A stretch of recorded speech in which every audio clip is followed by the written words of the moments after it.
Hi, I'm Juju. I sing in a rock band, Little Fish, and I'm talking to women in rock who I've been lucky enough to meet. I'm really fascinated to learn about the rock woman's journey through the industry. Touring with Blondie, I was impressed by Debbie's ability to maintain and update her iconic image. I asked her and producer Barb Morrison about their experiences as women in bands. Debbie, were you ever told to change or maintain your image by the record company at the height of Blondie's success? No, but I think record companies, once they have decided on a marketing strategy and have any kind of success with their marketing strategy, they don't want you to change. They don't want you to grow as an artist or, do anything different. It was very unusual to see,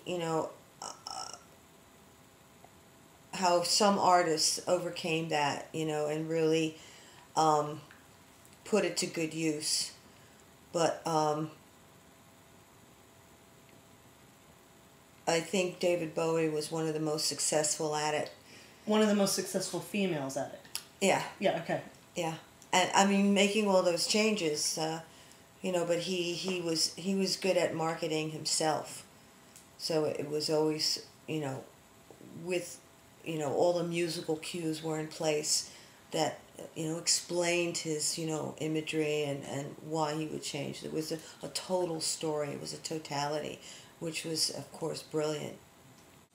Debbie, did you feel completely in control of your image, music, and career at the time and in retrospect? Yes, I think I did. I mean, I think that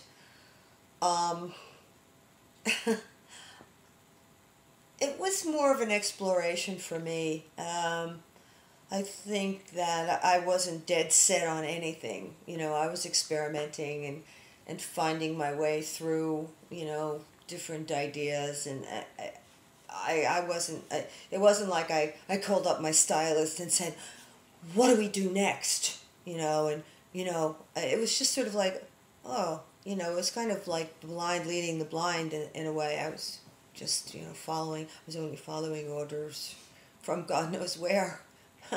But you didn't get any pressure from them to be like, do this, do that, look this way, be. At first, no. I mean, I think in this country it was sort of not really happening, and in Britain it was, they were sort of, I don't know, they were just, it was like the carryover from the swinging 60s, they were really into all this stuff, and, it was a whole different approach over there. I mean, the approach has obviously gone worldwide, but at that time, they I think they have a certain acceptance of idiosyncratic behavior and neuroses and stuff like that, and I think they really like that stuff in the arts. They really appreciate there. Yeah. Not so much here. Not so much here. Okay. They really appreciate it, and they value it, and they sort of encourage it. They nudge, that kind of stuff. But I think it's really a treasure. This question's for Debbie and Barb. Were you ever treated differently from the rest of the band at all for being a woman? Barb? You get your own room on the road all the time. Most of the time, anyway. Treated differently, I mean, well, of course, obviously, but treated differently by the band or treated differently... The question is treated differently from the rest of From the rest of the band. Yeah, absolutely. I mean, they want to do more pictures and more stories, I think, obviously, more interviews, more feature the person who's the female lead singer more, I would say. Yeah, so definitely. I had two situations. One, I was the saxophone player in an all-male band. I almost said all-male review. That could happen too. And yeah, that was it was a special thing. So of course, the camera went there, but I wasn't the lead singer of that band, so the lead singer got focused on in a different way. And then in another band I was the lead singer, and always the lead singer gets picked, but I'm not sure if it's because of a female or not. What do you think? I think that it's the same it's no different being in a band than it is being in a job in an office. I think it just runs right through everything. It's the same. So there's definitely a difference. And a lot of it has to do with hormones, really, when you come right down to it. Or it really has to do with old Mother Nature. And that's not going to change. Look, Tina Weymouth was the bass player in Talking Heads. Did she get more press? Not really. No, not really. Good point. All right.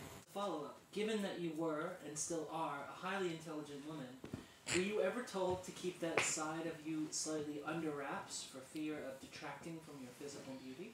Other than the time that they came after me with a straitjacket, no. Come on.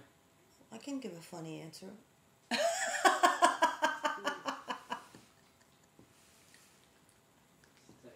That was your funny answer?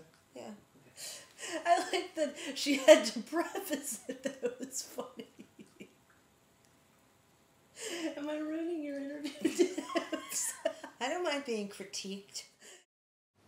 In part 3, I'll be talking to Linda Perry and Barb Morrison about their experiences as producers. I work with female artists that want to rock, and they don't know how to on their own, so they come to me to give them that.